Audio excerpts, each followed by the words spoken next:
सेना तो देश सेवा के लिए है, तो क्या राजनीति लूटने के लिए है? 12 करोड़ की गाड़ी में प्रधानमंत्री घूमेंगे देश सेवा के लिए, 8,000 करोड़ के जहाज में प्रधानमंत्री घूमेंगे देश सेवा के लिए, हजारों करोड़ रुपए देश के केंद्रीय मंत्रियों पे, मुख्यमंत्रियों पे, प्रधानमंत्री पर खर्च होगा देश सेवा के नाम पे, सांसदों विधायकों के लिए। उनको जिंदगी भर की पेंशन, जिंदगी भर की मेडिकल की सुविधा, बड़ी बड़ी तनख्वाहें, बड़े बड़े बंगले मिलेंगे। सेना तो देश की सेवा है, सेना नौकरी नहीं है, सेना पैसा कमाने का जरिया नहीं है। तो मैं भाजपाइयों से पूछना चाहता हूं कि बाबा साहब के द्वारा लिखे गए संविधान की वो किताब दिखा दीजिए जहां पे राजनीति को लूटने का धंधा बताया। सेना तो देश की सेवा है, सेना नौकरी नहीं है, सेना पैसा कमाने का जरिया नहीं है। तो मैं भाजपाइयों से पूछना चाहता हूं कि बाबा साहब के द्वारा लिखे गए संविधान की वो किताब दिखा दीजिए जहां पे राजनीति को लूटने का धंधा बताया है। सेना तो देश सेवा के लिए है, तो क्या राजनीति लूटने के लिए है? 12 करोड़ की गाड़ी में प्रधानमंत्री घूमेंगे देश सेवा के लिए, 8,000 करोड़ के जहाज में प्रधानमंत्री घूमेंगे देश सेवा के लिए, हजारों करोड़ रुपए देश के केंद्रीय मंत्रियों पे, मुख्यमंत्रियों पे, प्रधानमंत्री पर खर्च होगा देश सेवा के नाम पे, सांसदों विधायकों के लिए। उनको जिंदगी भर की पेंशन, जिंदगी भर की मेडिकल की सुविधा, बड़ी बड़ी तनख्वाहें, बड़े बड़े बंगले मिलेंगे देश सेवा के लिए। और जो हमारा जवान सीमा पर शहीद होने के लिए जाएगा, उसको तुम शहीद का दर्जा भी नहीं दोगे देश सेवा के लिए, उसको परमवीर चक्र भी नहीं दोगे देश सेवा के लिए, उसको अशोक का चक्र भी नहीं दोगे देश सेवा के लिए, उसको पेंशन भी नहीं दोगे देश सेवा के लिए, मेडिकल की सुविधा भी नहीं दोगे देश सेवा के लिए, उसके परिवार को कोई सहायता नहीं दोगे देश सेवा के लिए, उसका कोई सम्मान नहीं दोगे देश सेवा के लिए, यहां तक कि कैंटीन का कार्ड भी नहीं दोगे देश सेवा के लिए।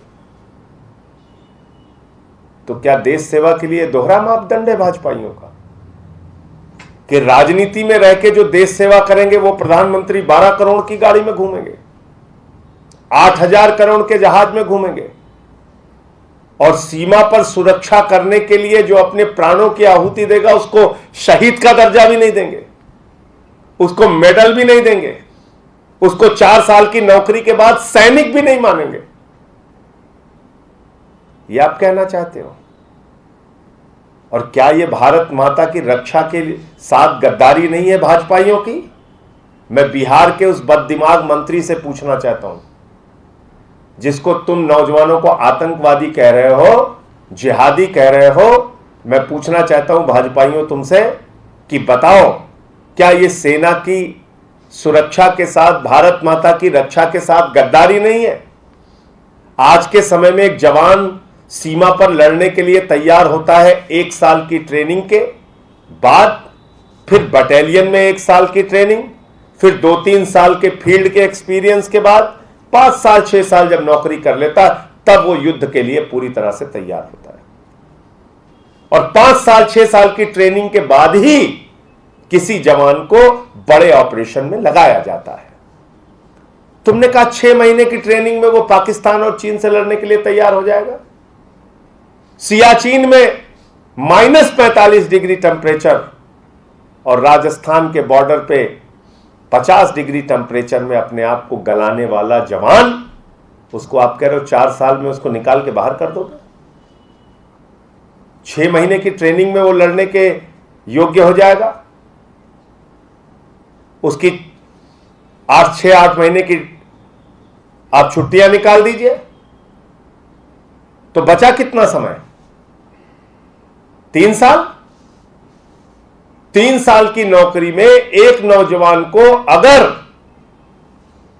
भविष्य की पेंशन का भरोसा नहीं होगा, शहीद का दर्जा मिल जाए इस बात का भी भरोसा नहीं होगा, पेंशन मिलेगी इस बात का भी भरोसा नहीं होगा, उसके लिए मोटिवेशन का एक कारण तो बता दो, क्या मोटिवेशन होगा उसका? कल एक भाजपा के प्रवक्ता मेरे साथ बैठे हुए थे, तो उन्होंने कहा कि जो ट्रेंड सोल्जर होते हैं वही युद्ध की परिस्थितियों में लगाए जाते हैं। बिल्कुल सही बात कहा उन्होंने, जो ट्रेंड सोल्जर होते हैं वही युद्ध की परिस्थितियों में लगाए जाते हैं। इसका मतलब जब युद्ध की परिस्थितियां होंगी तो पाकिस्तान के प्रधानमंत्री नरेंद्र मोदी जी को फोन करेंगे कि मोदी जी आपके पास ट्रेंड सोल्जर तैयार हो गए।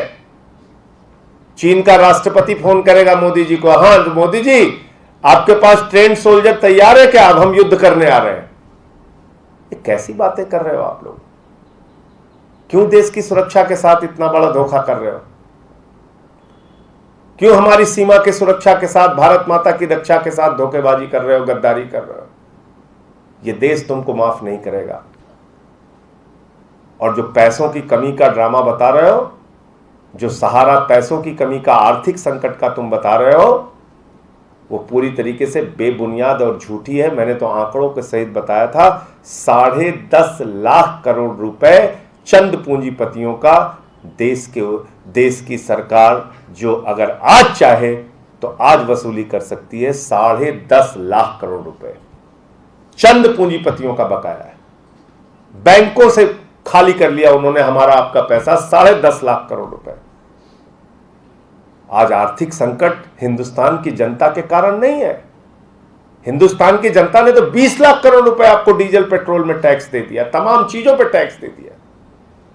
आपने अपने मित्रों से हिंदुस्तान की जनता का पैसा लुटवाया। मेहुल भाई नीरव मोदी से 20,000 करोड़ लुटवा दिया, नितिन संदेशरा से 6,000 करोड़ लुटवा दिया, विजय माल्या से 10,000 करोड़ लुटवा दिया, ललित मोदी से 2800 करोड़ रुपए लुटवा दिया। पूरे देश का खजाना खाली कर दिया। तो ये जो बड़ी लूट करने वाले लोग हैं, इनसे आप 10.5 लाख करोड़ रुपए वसूल लें। तो मैंने तो जोड़ के बताया था कि अगर बड़ी बड़ी तनख्वाहें इन 46,000 जवानों को आप देंगे, बड़ी बड़ी तनख्वाहें, क्योंकि 55,000 रिटायरमेंट हर साल फौजियों का होता है और 46,000 इस अग्निपथ योजना में आप लेने जा रहे हैं। पहली बात तो ये जान लीजिए कि कोई करोड़ों नौजवानों को नौकरी आप देने नहीं जा रहे हैं।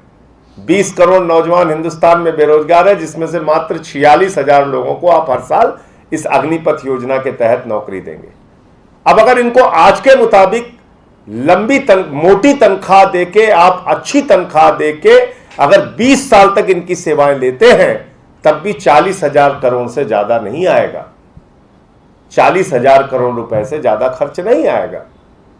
इतना तो अपने भाई से ही मांग लेते आप तो मिल जाता, मेहुल भाई से और नीरव भाई से और विजय माल्या से और नितिन संदेशरा से।